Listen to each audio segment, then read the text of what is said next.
Switchboard. What's that?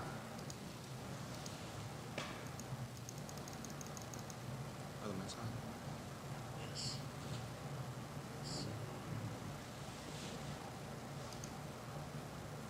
12 of 12. What's going on?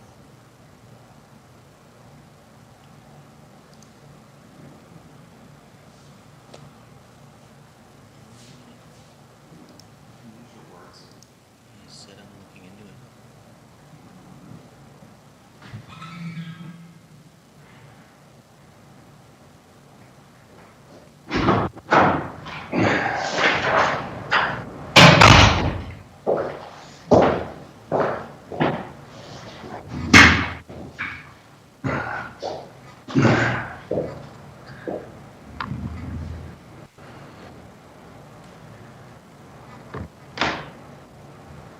What's the deal, Judy? Says we're live.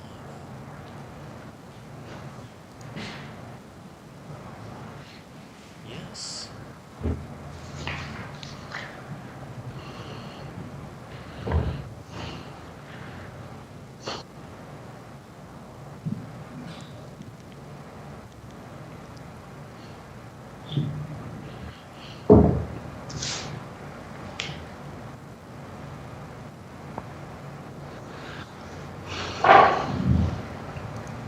You ready to rock and roll? All right. Keith, we'll get started here shortly. All right, guys, we're going to get started here in a matter of moments on the program. We have a really good show lined up for you. We got Brian Pinkston, who made his announcement for Charlottesville City Council yesterday on this network. He's going to come on today. We also got a guy who we're going to dub the Crozet Insider. And the Crozet Insider, Mark, is going to join us on the program to spotlight everything Crozet, Virginia related on the program. Mark McKinney. Keith Smith is going to join us to start the program for about 5 or 10 minutes just to shed a little light on the land trust, the specs on the home, who qualifies for the house, et cetera, et cetera. Guys, give the show a like and a share anywhere you are watching. Hit that like button. That would mean the world to us. And we will get started here in a matter of moments. Judah, I can rock and roll when you're ready. Go ahead on the set.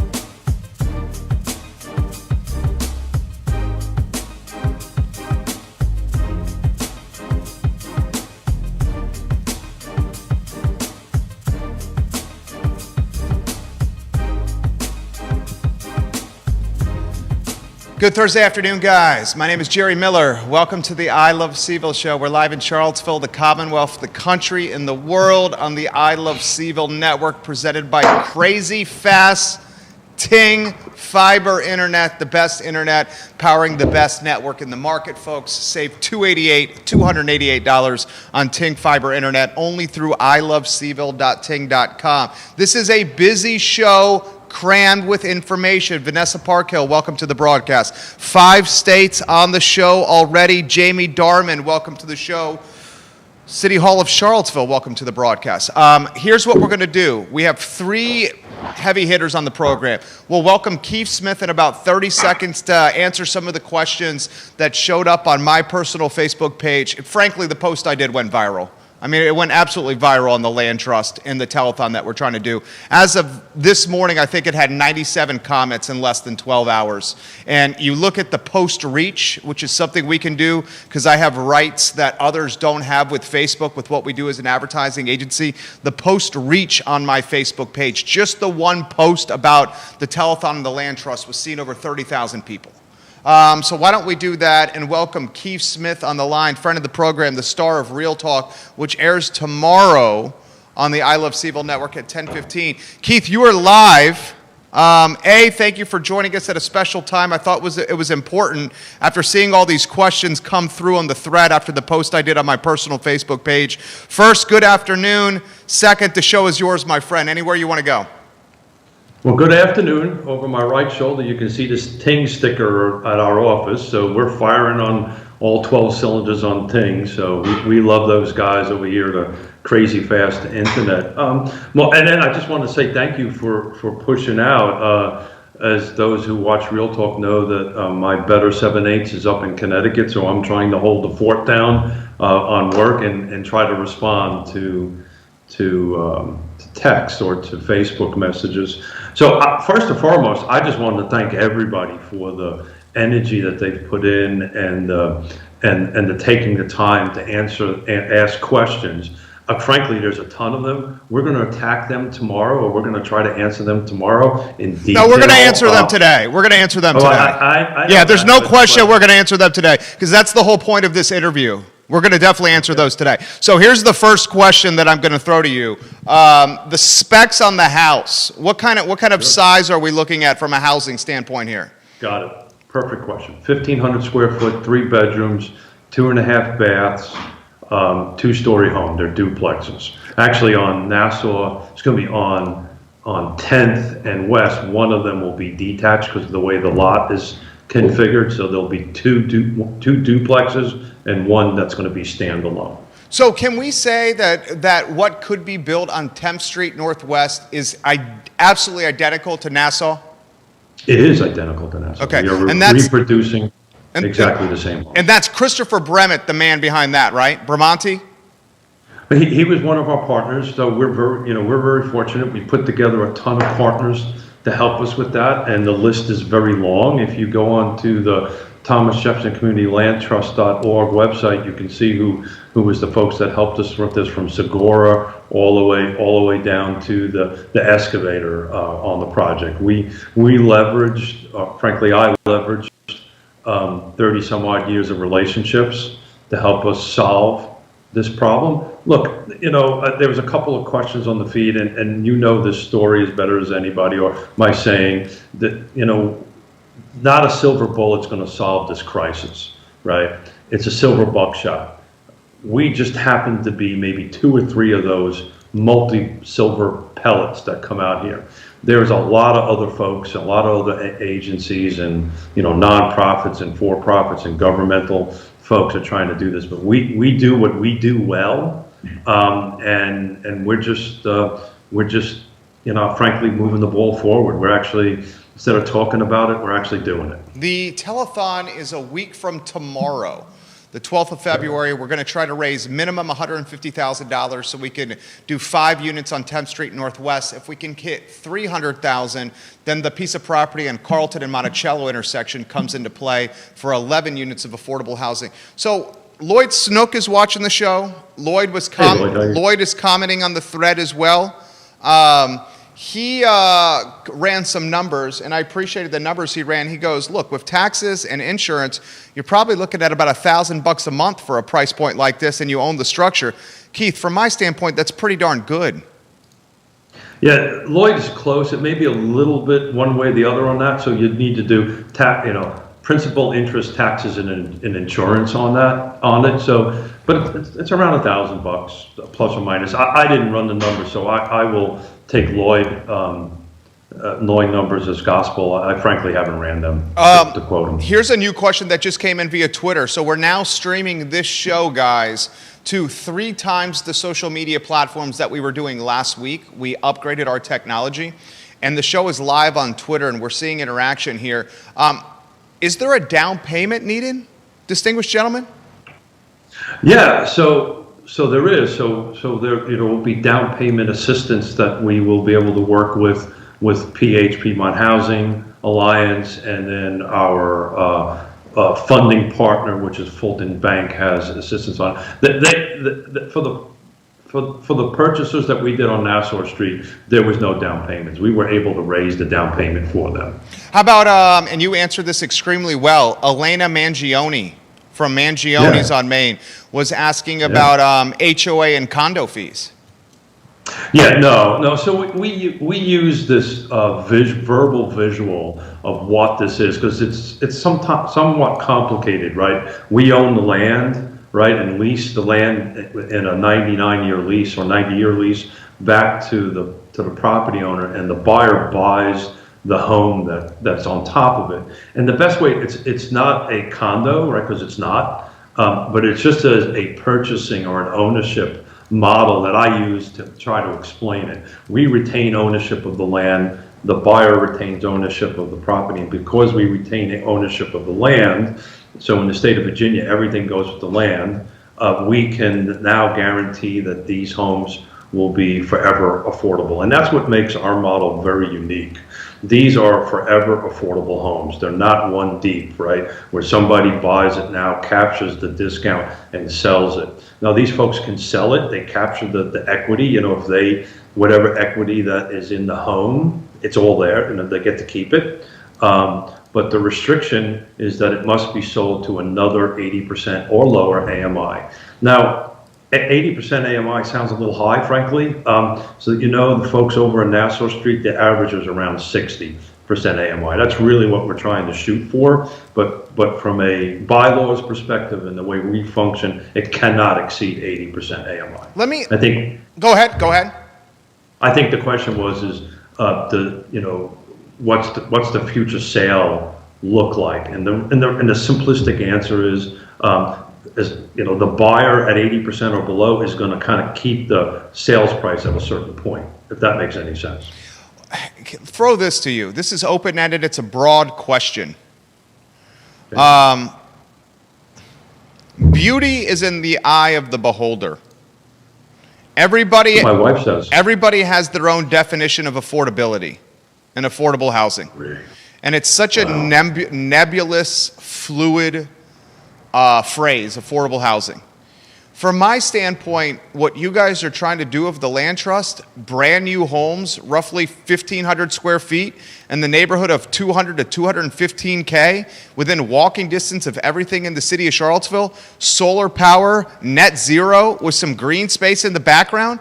I mean, this is the definition of affordable housing. My fear is perfection is becoming the enemy of good here when it comes to affordable housing. So, as you know, I also chair the Regional Housing Partnership, and the debate of the definition of affordable is a tough one to tackle. We're actually starting to tackle that, because what affordable means to me may mean something different to you. We follow the HUD definition, and the HUD definition is 80% AMI. So this is a federal definition, and the range of percentage of area median income goes back and forth. Look, at the end of the day, our organization, the way we operate, we're built very well to function this. And as you know, we're about ready to finalize our partnership and joint venture with Piedmont Housing, which is really going to be able to ramp what we do up big time and try to address a lower AMI. But at the moment, the way we're structured, that's kind of how we are. We work really well. We do well somewhere between the 50 to 80% AMI. When it gets below that, we're just not that pellet, right? That silver pellet. There's other organizations, and that's why we're partnering with Piedmont Housing, so we can try to get a wider swath of this AMI or this affordable housing buyer. But look, at the end of the day, we're producing, right? Everybody's been taught, and I don't mean this to be about us or me or anybody. We're just trying to do this. This is volunteer work for me, as you well know. I don't get paid for any of this, right? But what we're trying to do is give back to the community and make some homes available for folks, so folks can have the dream of home ownership. I love it. It's an absolute clear-cut, slam dunk, no-brainer. But it's not the only one, though. Sure. Barry. There's other great organizations out there. Habitat, the name one. It's just that we do what we do very well, and our key to our success, or our key to our plan, is the forever affordability. Nobody else really can provide that at the moment. I agree. I 1,000% agree. And we had the chairwoman of Piedmont Housing on the program yesterday. We have her on every Wednesday, and Crystal Napier. So she joins us on this network every Wednesday. And we talk Piedmont Housing often on her segment here on the I Live Seville show. All right, so Keith, I'm looking forward to that partnership with Crystal and PH and what we do. It's really going to ratchet up what we do up to the next level. What do we do here? We're chomping at the bit to bring units to the market here. We're chomping at the bit. So it's important that everybody understands the acquisition is only the beginning of this process, right? Right? We can't we have to own it before we can move forward. And I think somebody asked on the feed, and I can't remember who it was the city contributing to this? And they're not. There's no fiscal contribution from the city. There wasn't Nassau Street, but there isn't on this. And look, and we made the decision, frankly, and you were part of that decision, that, COVID kind of ravaged everybody's budget. If you watched the work session that the city did yesterday, which I did, it becomes pretty clear that it's going to be a while before there's enough capital to throw our way to go ahead and buy. So we said, okay, instead of sitting around and waiting, we're going to solve this problem, and we're going to reach out to the public. And what is it called? Crowdsourcing? Did I get that right? Crowdsourcing, you're right. We're going to crowdsource it. But what happens once we acquire this, we have to go through the approval process through the city, which is going to take some time, right? We've got to get the site plan approved, and there's some, I don't want to get too geeky on it, but there's going to be some work over there. And, at the moment we're focusing on this, but once that gets done, then we can start pulling the trigger to start going what we call horizontal, which is doing the connection to the utilities, and then vertical, which is the building of the home. So our goal is to put people in these homes the end of this year, and I think that's an achievable goal. My friend, you are A+ people. We'll see this tomorrow. I said this on the show. I said this in the thread yesterday, or actually I said this in the thread today. I'm going to repeat it again. Keith Smith, Greg Slater, Susan Steinmart, and so many people at the Thomas Jefferson Community Land Trust are busting their ass for affordable housing. Keith does not get paid for these efforts. Neither does Greg Slater. I mean, they're doing this because they care about the community. And I encourage everyone that's watching this program, is the model perfect? No, it's not perfect. But it's pretty darn close to it. And let's not let the mindset of perfect be the enemy of good and keep units from coming to market. Anything you want to add here, my friend? No,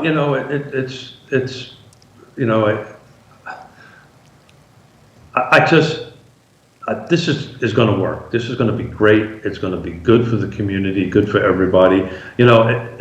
It's not for everybody. Some people may not agree with it. When we got the money from the city to do Nassau, there were some folks on the dais, and I'll leave names out of it, that didn't quite agree with it. But when I had an opportunity to sit down with that particular individual afterwards and had a cup of coffee, this was all before COVID, and he understood what we were doing, he actually changed his opinion. So look, it's get educated. If there's anybody who wants to do anything, I'll try my best to do it. But as Jerry said, this is not our primary job. Right? This is not what we do to make a living, frankly. But we will chime in the best we can. But listen to it tomorrow on Real Talk. We'll go into a bit of a deeper dive in some of this stuff. I appreciate it. You have a good one. We'll see you tomorrow. Hey, good luck on the show today. Thanks for everything. Take care. Guys, we'll have Mark from Crozet, our Crozet insider, who's got tremendous experience from a real estate planning, zoning standpoint, in about 5 minutes on the program. James King, welcome to the broadcast. The man, part of the family behind King Family Vineyards. So here's why we're talking about this. A week from tomorrow, Friday, February 12th, I'm going to ask everybody in the community for help. Myself and Keith Smith are going to do a 12-hour live telethon from 10 a.m. to 10 p.m. on the I Love CVille network, with the goal of raising first $150,000 so the land trust can buy land off 10th Street Northwest. That will yield 5 units of affordable housing. $150,000, they buy the land, then they get 5 units of affordable housing over there built on it. If we raise $300K, you also get a piece of property purchased through the land trust on the intersection of Monticello and Carlton. $300,000 seems like a lot of money, but if you crowdsource it, it's 6,000 people in the community giving $50 each. Central Virginia in totality is roughly 300,000 people.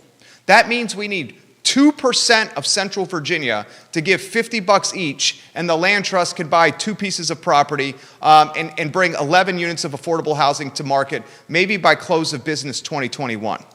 I'm going to give you some income qualification requirements that are from the land trust website. For 2020, if you make less than the amount listed for your household size below, then you could qualify. And this is at 80% AMI. Remember, Keith just said the people on Nassau were at 60% AMI. So even more forgiving and even more room if the money's not there. One-person household, 52,600 or below, you qualify. Two-person household, 60,000 and below, and you qualify. Three-person household, 67,000 and below, and you qualify. And the four-person household, if the four-person household is generating 75K a year or below, you qualify potentially for the land trust and some of their specs. Before I welcome Mark to the show, and Mark, we're going to go to you here in a matter of moments. One of the biggest issues that I have with local government, I'm not going to say anybody by name, is the mindset of perfect is the enemy of good. The mindset of this business or this opportunity or this endeavor or this goal that we're trying to pursue, having a mindset where it has to be absolutely perfect for what your vision for affordable housing is or whatever the endeavor is, that is one of the worst mindsets possible. If you run a business, small or medium-sized, that's what I have experience with small and medium-sized businesses, either through my clients or the small and medium-sized businesses that I've owned and started from scratch, from having no money in my pocket, okay? So from my experience of being an entrepreneur, the mindset of this has got to be perfect before we go to market is crippling for a small or medium-sized business. That is not how successful businesses run. So I'd like to get out of that mindset, frankly speaking, and I need to bring this to attention. The mayor has that mindset. It's got to be absolutely perfect to her vision from a real estate standpoint, or she's not going to vote for it. The downfall of that mindset is the following. Are you ready? And then I'm going to bring Mark into the show. Here's the downfall of that mindset. We need more units on the market. If you add supply to the market, that will eventually impact affordability. When your mindset is it's got to be perfect, it limits units from getting onto the market.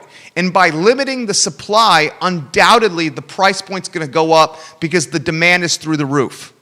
If you bring more units to market, even if those units are at the Class A level, let's say it's the C&O row houses, okay? The C&O row houses between Beer Run and C&O Restaurant. Those row houses, those brownstones are 4 levels, and they're $1 million and up. Some $1.2 million and $1.3 million. They're banging.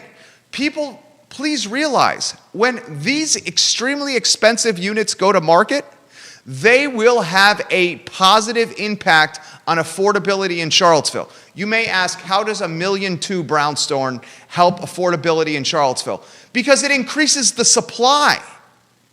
The folks that can afford the new units that are $1.2 million will buy them.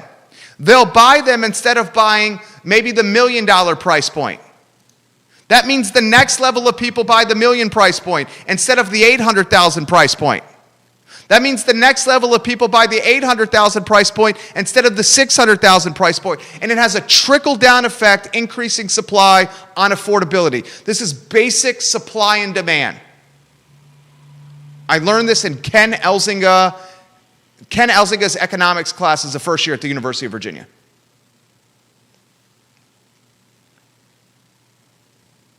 Perfect is the enemy of good. Limiting supply coming to market because it doesn't meet your perfect definition of affordability is how you create a white rich playground. That's Charlottesville, Virginia. Please understand that. You may think that, okay, this isn't exactly what I want, so let's fight against it. That effort is making this town less affordable. We need more supply, not less supply. I'm going to reach out to Mark, our Crozet insider. I'm going to play an interview we did with Paola Christie, a single mom and a teacher who bought a house through the land trust. And you can see how vulnerable and emotional and genuine and authentic she was in this interview on how the land trust has changed her life and helped her and her daughter build wealth. Mark is on the line. This gentleman, first we're going to need an introduction from him because it's the first time I've gone face to face. I've seen him post on social media. His IQ and brain power is off the charts. We will talk shop. Before we talk shop, how about a little introduction to Mark the Man first? Welcome to the program, Mark. Hey, Jerry. Thanks for having me. Thanks for the comments. You're very gracious there, but I'm just a normal guy paying attention to these issues just like you. I like that, and that's why he's on the show. He's a normal guy who's engaged in paying attention to Crozet. How about an introduction, Mark? Who are you, the person first, and then we'll talk shop. Yeah, so again, Jerry, my name's Mark McKenney. Moved to Crozet in 2018. Been down in Central Virginia since 2011. The Army brought me here on active duty, and then growing family. We outgrew our first house in Greene County and visited Crozet every weekend with Polo and the breweries and some other friends out here, and we decided this is where we wanted to end up. Well, how about your background from a school standpoint? Yeah, so, typical 18-year-old kid thinks he knows what he wants to do with his life, joins the Army, gets an associate's degree in criminal justice, a bachelor's in criminal justice, and then I realized I don't want to do any of that for work. So again, went active duty in the Army, and then used my GI Bill spent about 5 years working on my master's in public administration from Penn State University. Okay, so now we'll talk shop here. Where you live is freaking bursting at the seams in Crozet, Virginia. I think that is safe to say. It appears, and we certainly know it's going to burst even more as some of this new development comes to market. Let's start with an open-ended question, and you give kind of a state of the union for Crozet, Virginia, And then I got specifics for you. Yeah, so, hey, look, Crozet is a beautiful town. The mountains right behind King Family Vineyards and along going 81 going through it, it's just beautiful scenery. It's a great family town. It reminds me a lot of where I grew up in New England, the old railroad tracks going through. There's a real strong sense of community. Now, I'll be the first one to say, hey, I'm probably part of the problem also. I bought a house and moved to Crozet, all right? But at some point, planning and growth have to mirror each other. And that's the piece that we're missing.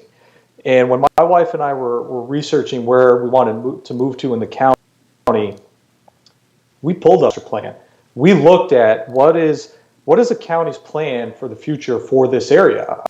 People, at least I hope so, are comfortable with growth, okay? But it seems that growth has just started running at 100 miles per hour with everything else probably a minimum of 10 years behind where the growth is today. And I'll pause there to let you keep going. I think he's 100% right. All right, schools first. Give us the take on schools here, because you and your wife were talking about this, right? Yep. So, look, and in fact, Jerry, this morning I was pulling up some of the county and the school board's stats on schools. So, their 2019 capacity versus enrollment document that the county school board released has a capacity issue, or excuse me, has a building capacity for Brownsville Elementary for 764 students. In the 2018-19 enrollment, there was 817.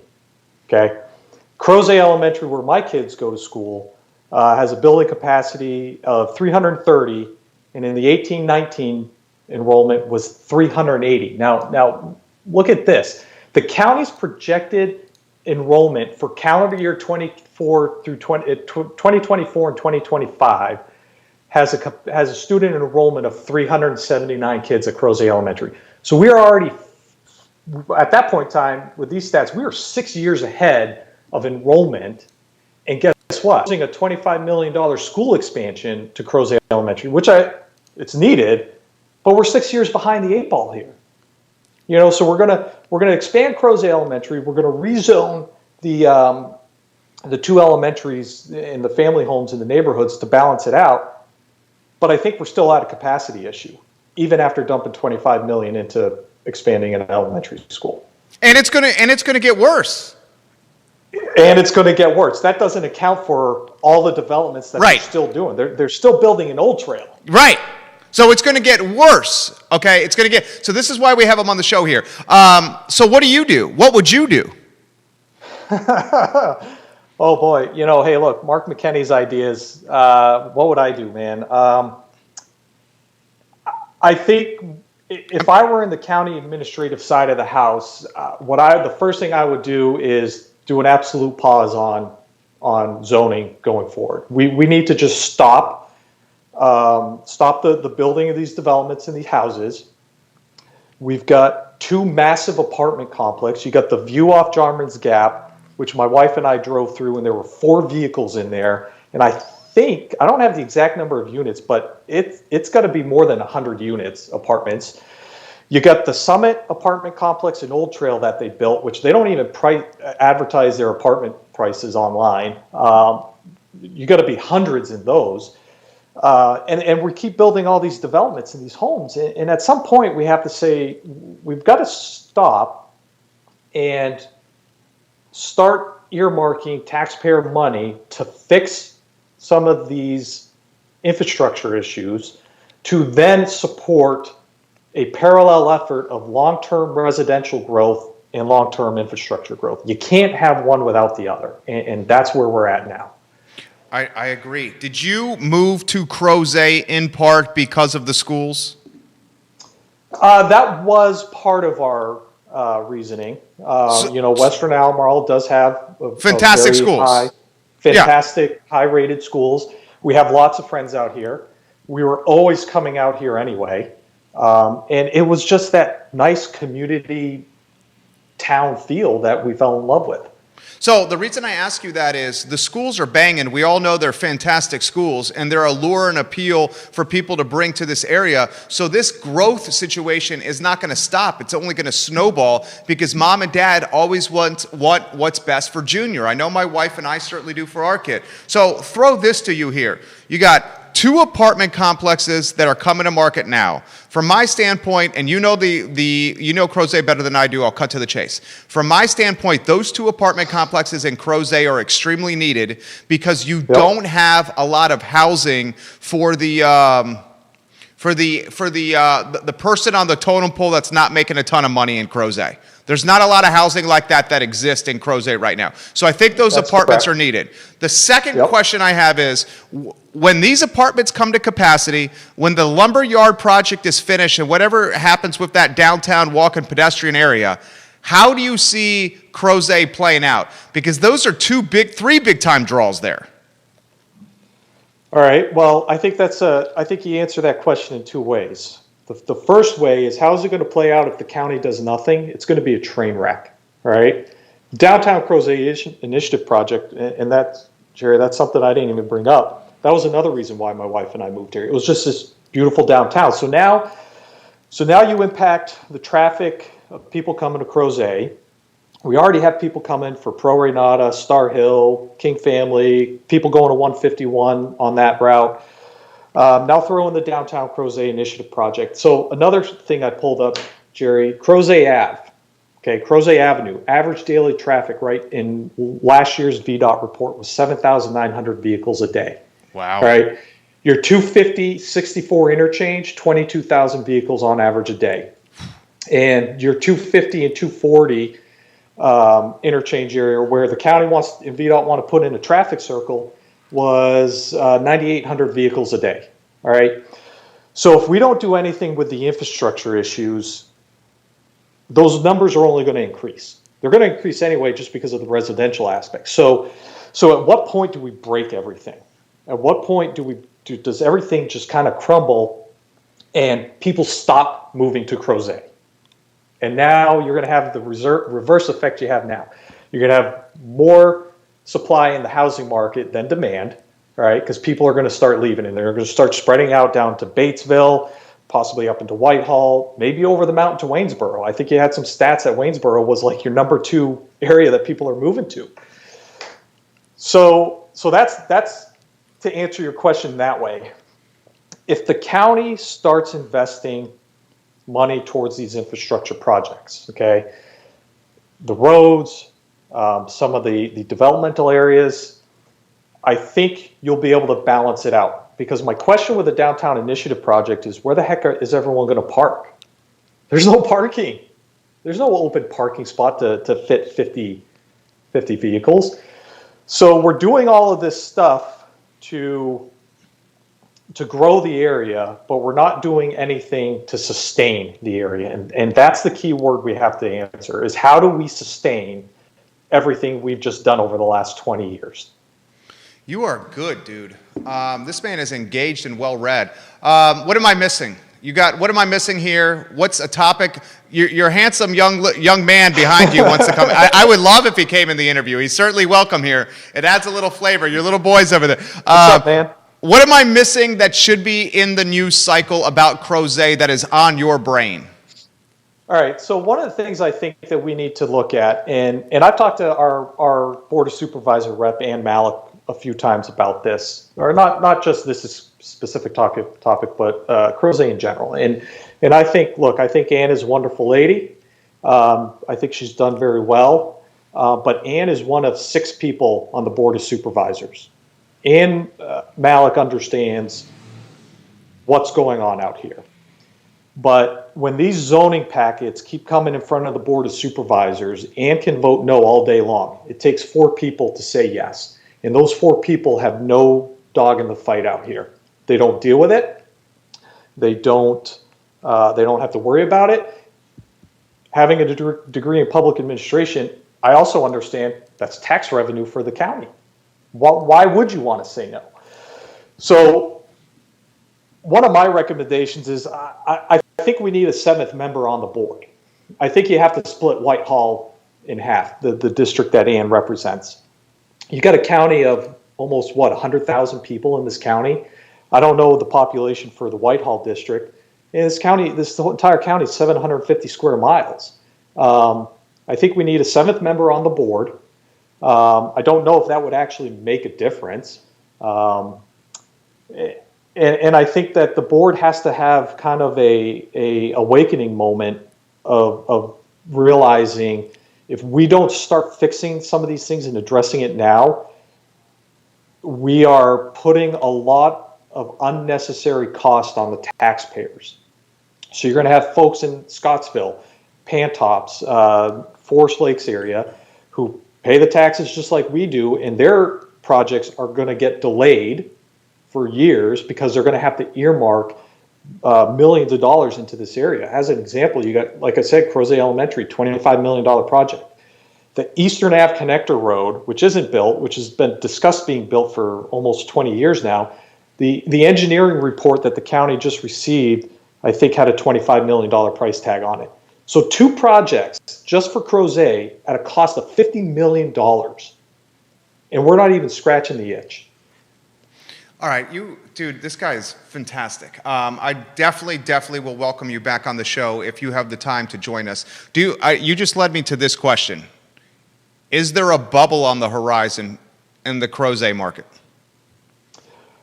You know, I've actually been thinking about that for probably a month now. And so, Jerry, I moved into our home in May of 2018. I'm already priced out of my house. I can't afford to move. Right. Okay? I can't afford to move. I am priced out of my house. Explain to people what you mean by that. Explain to people what you mean by that. The cost of housing in this area has gone up so much that what I paid for my house 3 years ago, I cannot afford it in today's dollars. Okay. Well said. I mean, it all goes into your topic of affordable housing, all right? So I can't afford to do anything. So is there a bubble? I don't think there's a bubble, but I think we're going to hit a plateau. Okay, I think the cost of housing is going to go up, and then I think it's just going to stop. And I don't think prices are going to go down because I still believe Crozet is a very desirable area to live in, and I think it will remain that way for a long time. But I don't think it's going to pop. I don't know where all these apartment complexes are, why they're needed. I don't see the the economy that correlates to living in an apartment. I don't see that out here. You're basically saying I you don't have a lot of service industry, for example, that's working in the area because there's not a ton of restaurants. Is that what you're referencing? Well, yeah. I mean, let's not factor in COVID. Okay. Right. Let's kind of talk pre-COVID. Restaurants were a challenge out here. Restaurants would be open one day and then close the other. I mean, Far Downers is the go-to spot. You know, everyone's going to Far Downers. I think Pizza Hut closed in town, so now you only got Domino's. You got Crozet Pizza, but these other little mom and pop shops that open up, they haven't lasted long. So I don't see it. You know, other than Harris Teeter, Crozet, Great Value, I just don't see it. Mark, you made everybody smarter today. Can I reach out to you again and talk more Crozet? Absolutely. Okay. I am grateful for your time. This was a refreshing 16 minutes. Thank you for joining us on the show, Mark. Yeah, of course. Thanks for having me, Jerry. We got Brian Pinkston, who's running for city council next. He's got big shoes to follow after Mark McKinney on the program. Mark, you have a good one, my friend. Brian Pinkston, we're going to reach out to you in a matter of moments. The ace up Crozet's sleeve, and what makes Crozet so attractive for so many, especially those that are in the age range of my wife and I and our kid and Mark and his family and their kids, the ace up the sleeve for Crozet is those schools. And the schools in Crozet are amazing. They are amazing. The last thing that you want to do if you're a current Crozetian is have the schools in Crozet become so overcrowded that the performance in those schools begins to erode and the ace up your sleeve loses its value. That's how the Crozet zip code and little niche or little micro market can get vulnerable. You overpopulate the schools to the point where performance is affected from a grade and SOL standpoint, and then that erodes the ace up your sleeve and the value proposition that is Crozet, Virginia. I'm curious of your take on that. Put it in the feed. I'm reaching out to Brian Pinkston. Brian Pinkston, I'm ringing him right now, Judah Wickhauer. I don't have any audio here from Brian, J-Dubs. Is that what you were experiencing last time? Let me see if I can hear you. Brian, can you hear me? Yes, I got you. I love this guy. So this guy is one of the kind souls in Charlottesville, Virginia. You may see, Brian, is it, I want to get this right. Is it a Vespa? No, it's a Honda Metropolitan. Okay, you may see him around on his Metropolitan. He's always waving and smiling and saying hello to everybody. He's done a phenomenal job of meeting so many people in this community. His name is Brian Pinkston. He made an announcement yesterday that he's running for city council, and so many people came out of the woodwork, and we're excited for this special announcement. Brian, I'm going to get out of your way. Why you running again? Let everybody know. Yeah, well, first of all, thank you, Jerry. I really appreciate the time and opportunity to be here with you and with all the people that listen to your show. I'm running because I feel like I offer a set of skills and experiences, both educational and professional and civic, as well as interests and passions that together would mean that I would be of great value at this point on city council. I think we have a set of counselors that are doing a good job. They care deeply for the community.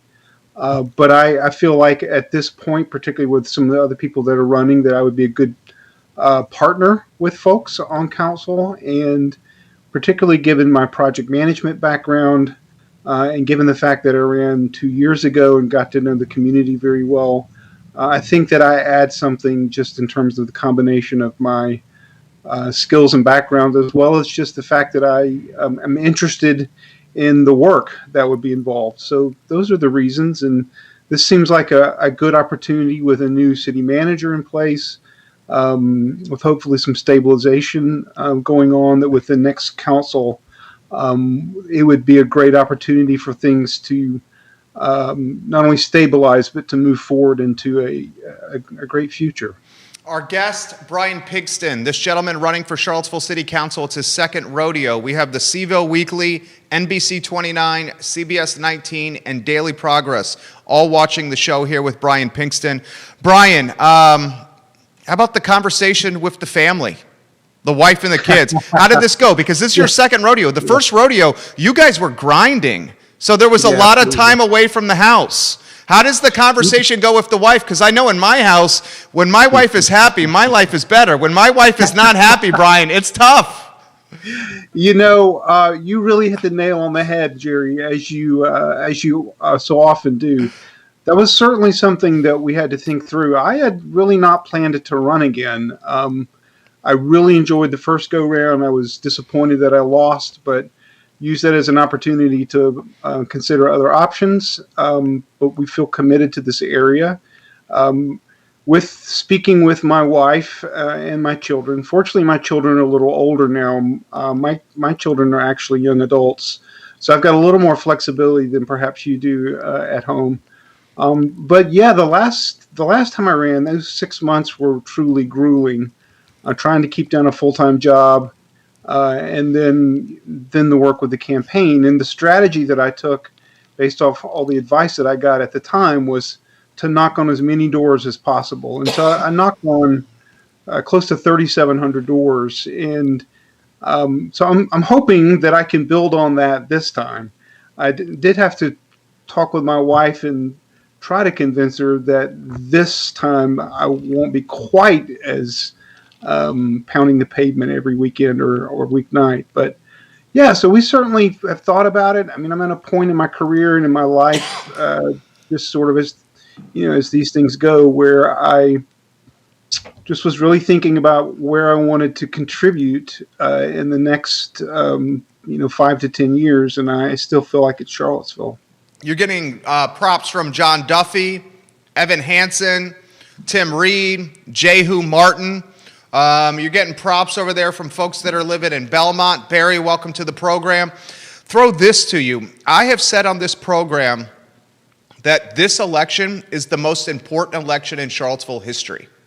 You have a city manager search that's going to happen in this term, whoever the two spots that get elected.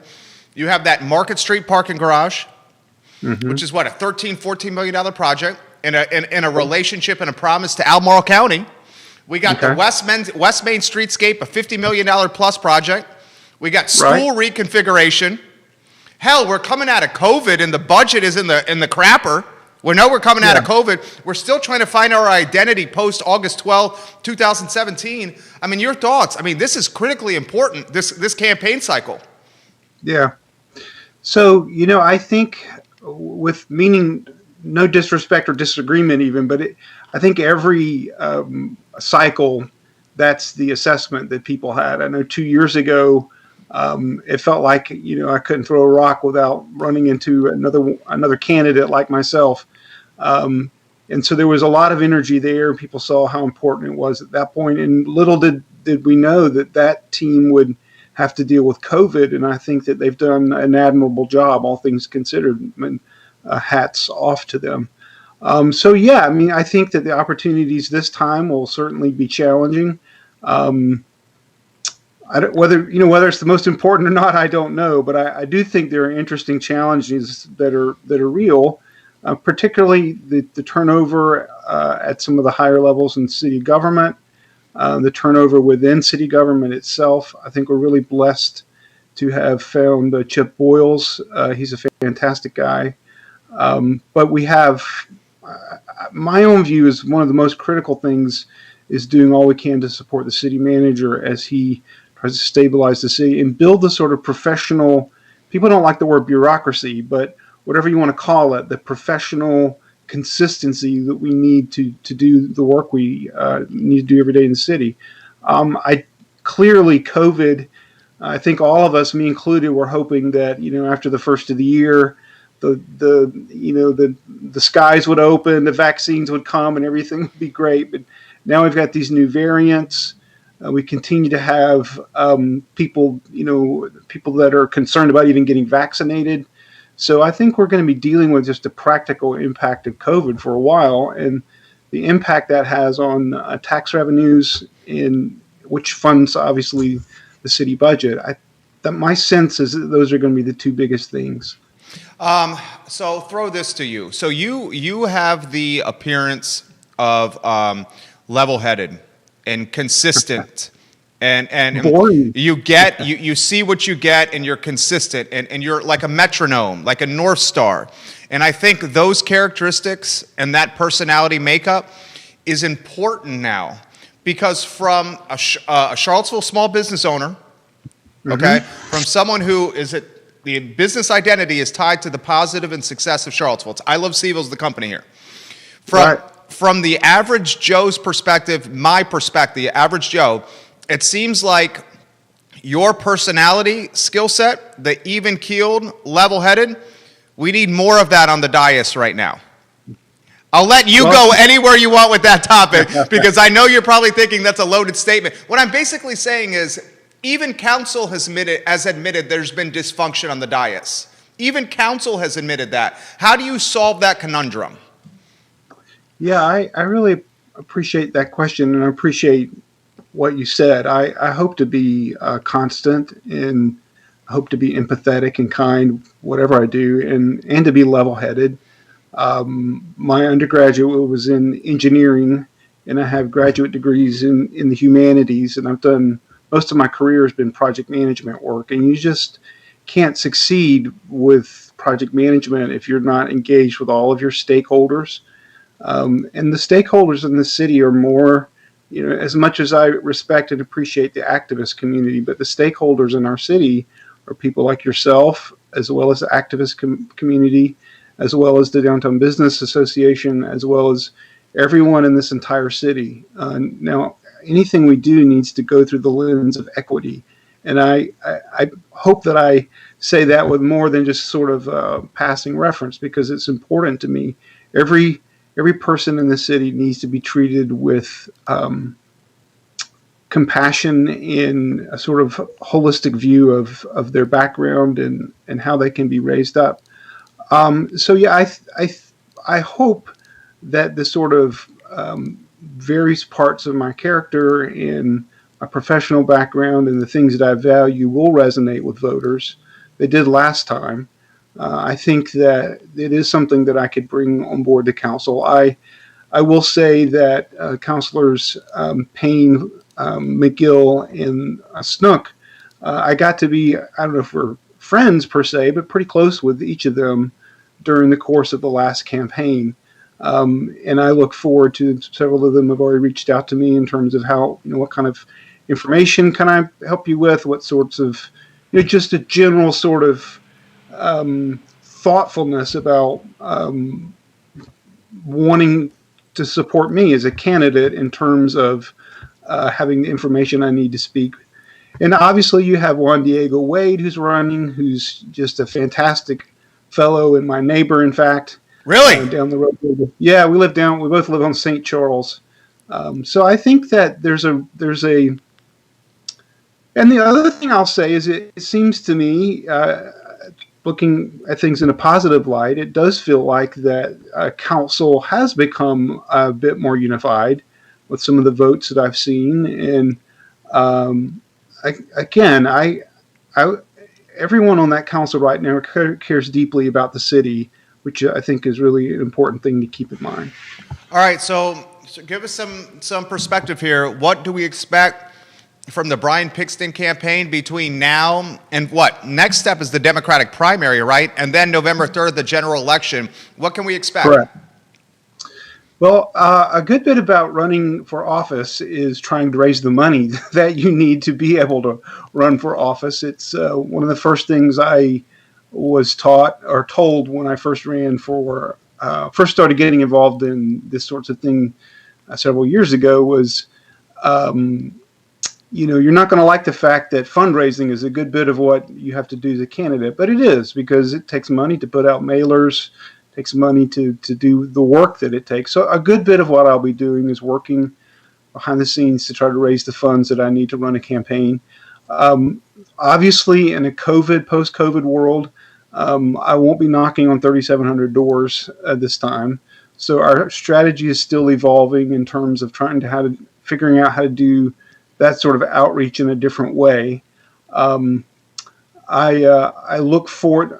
Last time, that was the part of the campaign I enjoyed the most, actually, even though it was grueling, was meeting people at their front door and listening to what was on their mind. So yeah, I think you'll see. I plan to be engaged and involved and around. And again, I'm going to try to make this the voter-centric affair, and we're still working out the details of what that'll look like in a socially distanced world. You know what would be phenomenal with getting your brand out there, and I'm just gonna put this little kernel on your radar here, and this could be a conversation for your campaign manager. The Brian Pinkston Show on the I Love Seville network between now and the Democratic primary and the general election, and it's you showing who you are. Because I think one of the challenges you're going to have here, Brian, and I'm being a straight shooter here. One of the challenges you're going to have here is you're newer to Charlottesville, certainly compared to say like a Juan Diego Wade. Right. I think if people get FaceTime with you, they're going to absolutely be like, this dude's amazing. This guy's A+ people, and it should be on the dais. It's the challenge is getting the FaceTime right now during COVID. Sure. What do you think about that topic?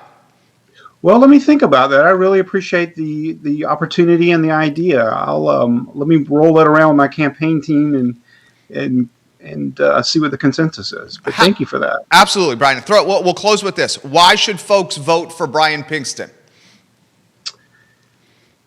It would be my hope that folks would vote for me and give me this opportunity to serve the city, because I do see it as public service. And I think that that's what the city needs and is looking for right now.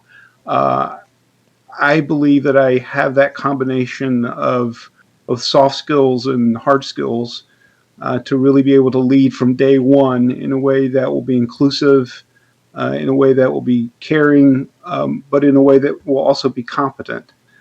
So those are some of the reasons why I would humbly ask for voters, both their votes and their support. Brian, we wish you the best of luck. Anytime you want to come on, you're welcome here. We'll roll out the red carpet. We wish you the best of luck. Go get them, man. Wish you the best of luck. Thank you for joining us. Thank you for having me. It was our pleasure, Brian Pinkston. Guys, Democratic primaries around the corner. Think about this from an election standpoint. You got the parking garage that's $13-14 million on Market Street. You got a promise with the city of Charlottesville and Albemarle County to keep courts downtown. That's going to be a major topic. You got a $50 million plus West Main streetscape project. The next two people that are elected and added to council, there's 2 spots up for grabs, Nikiah Walker's and Heather Hills. The next 2 spots that are up for grabs, they will pick a longer-term city manager. School reconfiguration, budget shortfalls coming out of COVID, still trying to close the wealth and social justice gaps that exist in Charlottesville. This is the most important election in Charlottesville history. This election this year is the most important election in Charlottesville history. Pinkston, Juan Diego Wade, and Nikiah Walker, 3 we know of. Nikiah Walker has said she's running for re-election.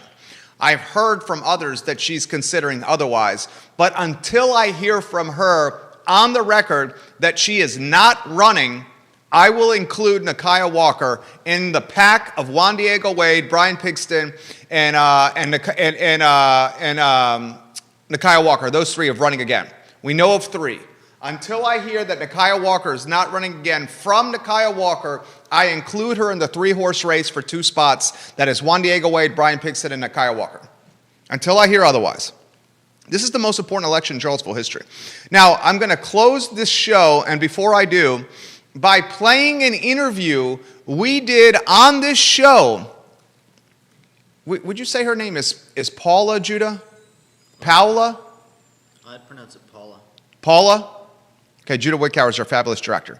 So I'm going to play an interview I did with Paula Christie. When did we do this interview with Paula, Judah? Was it like 4 months ago? I think it was Just off the top of your head. It doesn't have to be exact. July last year, So it was July of 2020? is my guess. Okay, thank you. So this is an interview that we played with Paula Christie, who purchased a home with the assistance of the Land Trust.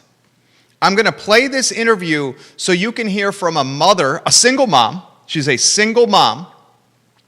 She is a teacher and a single mom, and she is going to literally explain to you the benefits of purchasing a home through a land trust. The reason we're relaying this to you is because we have the telethon on Friday, February 12th, where we're going to try to raise some money to get 11 units of affordable housing in Charlottesville City. Judah, do you have that sound ready to go? It's ready. All right. So this is from July 2020. Please listen. When you hear Paula Christie in this interview, your heart is going to warm. A mom, a teacher, trying to do well by her daughter and build generational resources for her 2-unit family, her and her kid. This interview brought me to tears. Judah, cue it up. And you know what? We'll go straight to the outro after this, okay? 3, 2, 1. All right, first an introduction to you. We just had breaking news. I'm lost for words here. First, let's go to you here. Introduction to you, please, Paula. Yes, hi. My name is Paula Christie, and I'm happy to be on the show. Thank you, Jerry and Susan, for inviting me to speak about the Land Trust. I think it's a wonderful opportunity to encourage home ownership for the workforce in our community, and I feel that that's an opportunity to grow our community as well from more of a middle class and lower class income. Amen. And we need that because this community is getting so expensive. And we want diversity in thought. We want diversity in what people look like. We want this to be an approachable community. So introduce us to how you got connected with the Land Trust, please. Yes. Well, the opportunity came from a neighbor. So once again, just, in terms of how we can help one another, I lived on a street. At that point, it had been for almost 8 years, so had some continuity, and neighbors wanted to invest in both myself and my daughter, Zahara, and encouraged us to apply. There was a federal grant at the time, coupled with the city wanting to invest in us as a family, and the Land Trust seized that opportunity, put those components together, and brought us into a situation where we could purchase a home in the Forest Hills neighborhood. Oh, that's a beautiful neighborhood, too. Correct me if I'm wrong. You are the third family in the Commonwealth of Virginia to purchase a home in this manner. Is that correct? Yes, that's what we were told, that we were the third. And, at the time, it's groundbreaking, I think, here in Virginia. Richmond followed our model. But just to say that, Charlotte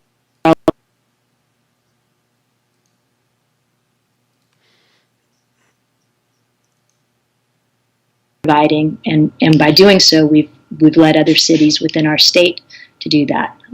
But it is a model that's well followed in North Carolina, New England. Other states have seen it, again, just to help preserve homes.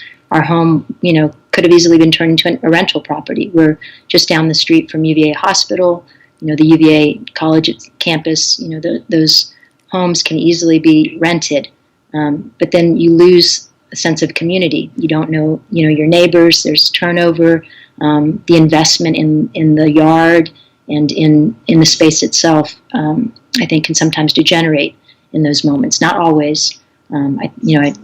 Our campus and college community is wonderful, but just a balance is something that I'd like to see us strike in our community to make sure that we have homes where children, like my daughter, can be cared for. We're a mixed race family, and just, looking at what's happening around the world right now, how important it is for her to feel like, neighbors know her name and they want to invest in her future as a, young lady and a young African American lady, what that means. So.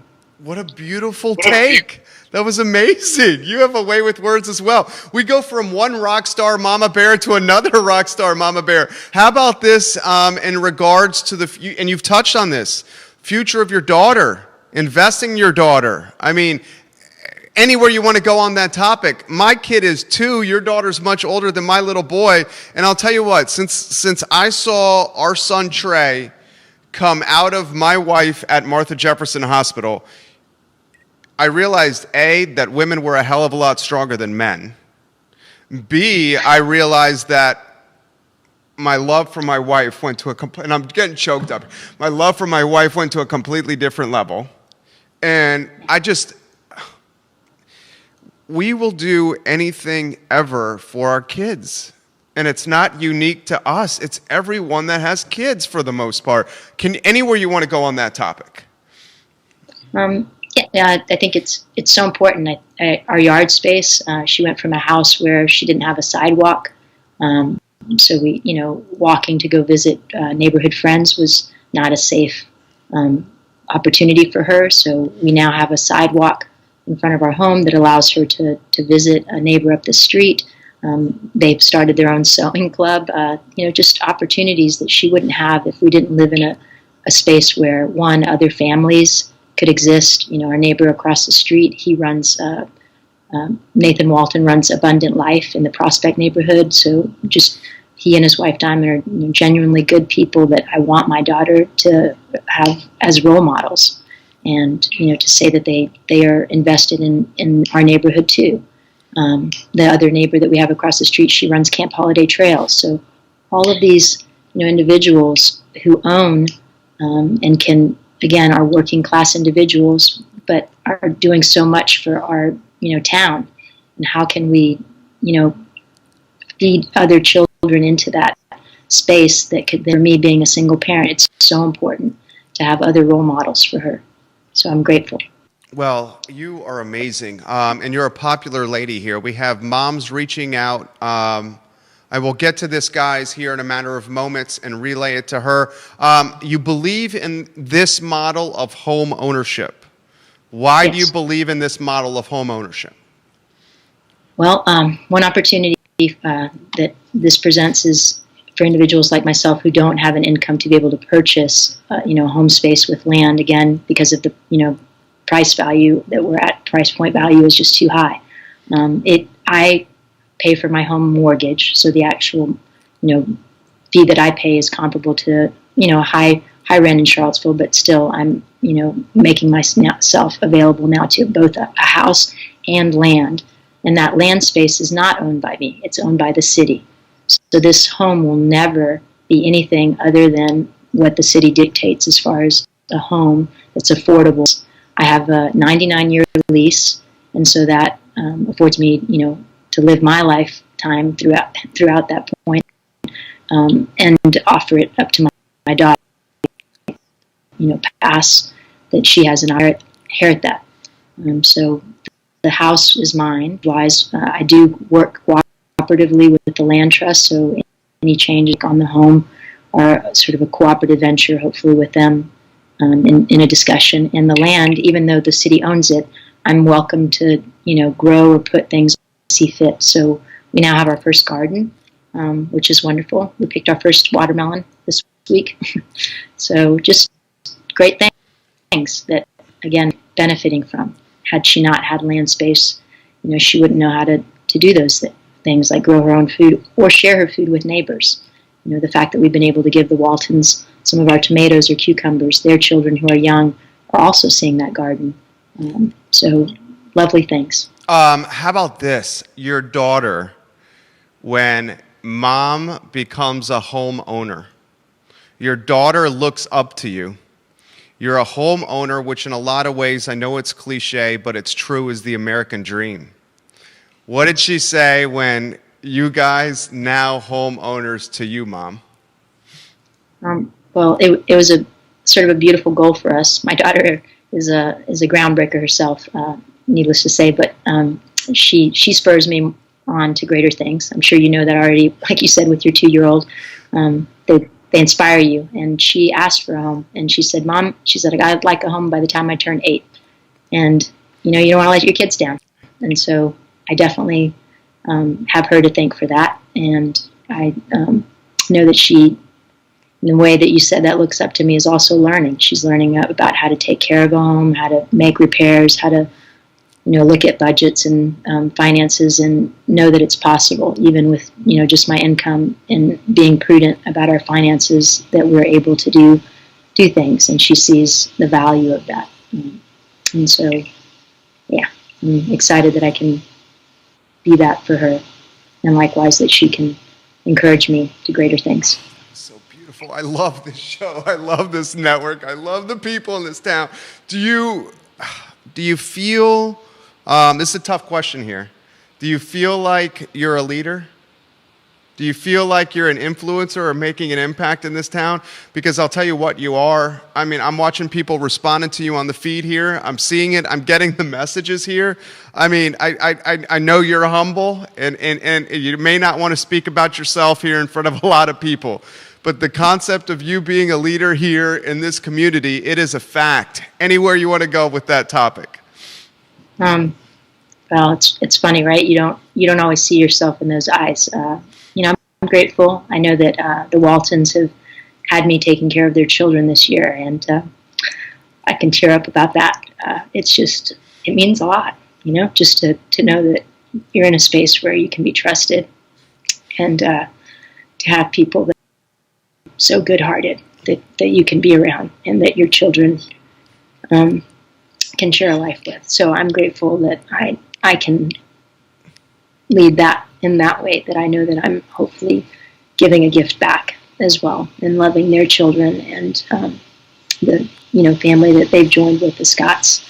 He runs Thrive, and so there's some really good people that I don't know if, perhaps we would have met. Charlottesville's a small town, but I love being in a community where there's diversity, and I will say that that's also a gift. I don't want to see our town sort of bought out price point wise, but also that we honor the people who have owned homes in this community, are able to pass that on and keep their neighborhoods diverse, and not just lose out because of finances. Oh, that was beautiful. Well, one of our missions on this show, and we understand the influence we have in this community with this network, and one of our missions on this show is to continue to bring attention to the need to prioritize diversity in Charlottesville and Central Virginia. My tremendous fear as quality of life and cost of living becomes more and more expensive, and I will cut straight to the chase. My tremendous fear is this community becomes a white, rich community. And as a dad, I don't want that. I want my kid to be challenged. I want my kid to be open-minded, to grow up in this eclectic environment. And I think the Thomas Jefferson Community Land Trust is literally the land trust model, one of the few answers that we have to stimulate diversity and to stimulate diversity in thought and look and in everything. Why did you just right there get a little emotional? Because once you started, I was getting emotional as well. What was going through your heart and your head? My daughter's gone through a lot. She's already experienced racism here in Charlottesville. So we know that it's, not as beautiful as it is, and is sort of removed from a city where there might be, a lot more intensity. It carries its own level of intensity. The affluence runs thick, and in that moment, we want to make sure that people are valued. My mom was a housekeeper, and one thing she always taught me is that everybody, should be seen as an equal, in the sense that, we're all individuals, but, I grew up in a home where that was important. My mom's from Italy. She was an immigrant, and so I'm first generation born here. And I know how important it is to not, make fun of people because of their accent, or to belittle people because of anything, And I've taught that to my daughter, and I want to be that in our community. But I know that it is a challenge. I will say it's not just, common sense that everybody would act or treat one another that way. And it's difficult. It's very difficult. And again, in a leadership position, that's where I would love to see, our community recognize not just being kind and saying, well, I'm not racist, but also recognizing what steps can you take that are proactive or that are concrete in building a bridge in that direction. That was good. So get it. Your mom would be proud of you. Thanks. Do you think about that? I do. She passed in September of 2008, and that was before my daughter's birth, and so that's a loss for us. So, yeah, I do want to always think of her and somehow pay tribute to her. So, yes. God, you make me cry over here. Oh, man. How do I do this? How about the land trust? Can we give some attention to the land trust and how they've helped and how we can continue to expand the land trust and help the land trust? Yeah, so again, it's, that model works. I've definitely told people about it, word of mouth. I try to reach out. I work for Parks and Rec, seeing one of my coworkers and just trying to say, like, you can do this, recognize that it's a possibility.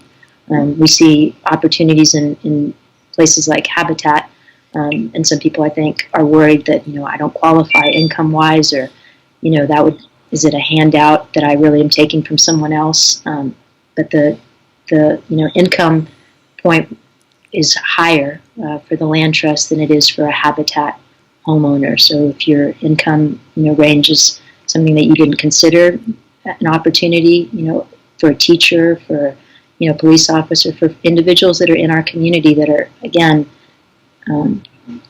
not necessarily, struggling all the time, but just knowing that how can I just ensure that I have something that's a home.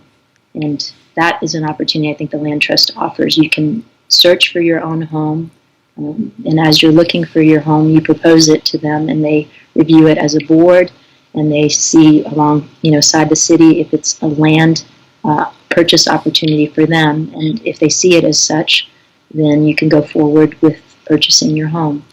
And so you have a little bit more individuality than you would say perhaps with a Habitat home.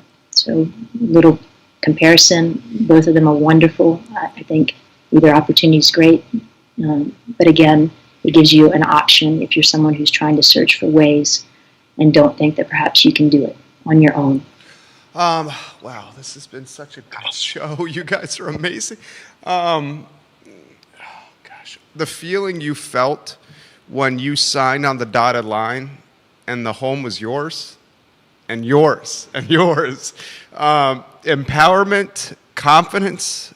What were you feeling? If you could give us the perspective. I'd say definitely a sense of accomplishment.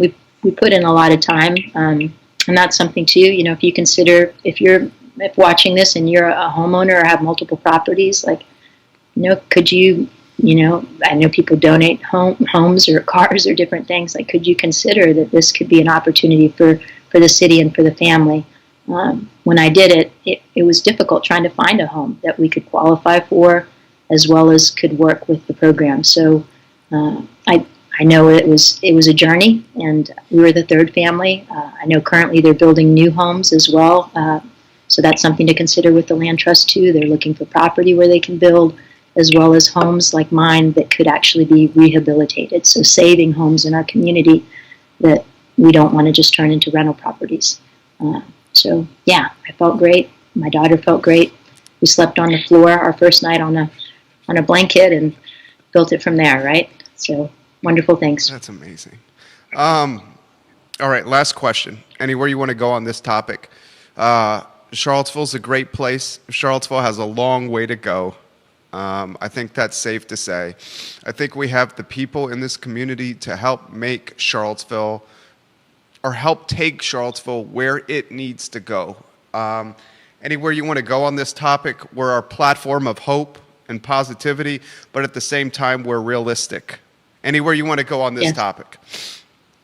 Well, I think a jumping off point, like I just said, if we're a community, it's about helping hands. Like, I can turn to my neighbor. Like, I've gotten to know my neighbors. I know the neighbors on my street, at least, 13 whose names I can name. and waved to and have entered their homes. And so that's something we want to do for one another. Aside from that, I'm specifically looking for ways to help. I'm a single parent, so I know that I welcome assistance. Not having been a homeowner, we can all recognize that things break down, things need repair, things need to be upgraded. And as a local business owner, if you're in construction or if you're in any position, solar power, we're looking at ways to, conserve our energy. Can something like that be donated? If one family in one house got it 1 year and every other business in Charlottesville rotated and took a turn, then it would be years before we'd have to ask again for that original first donor to help. And so the model is, what can you give in respects to upgrading our community? And I know it's difficult. Everybody feels a budget crunch, even in this moment. But there are ways, right, if we all help and look for that opportunity. And if you know somebody, pass that word on to them, and not being afraid to ask and saying, could you do this? Because it's hard for myself as an individual to know that in our community. But again, we all stretch out our hands, we can make a really strong link. You are special. Thank you. So grateful for your time. Thank you so much.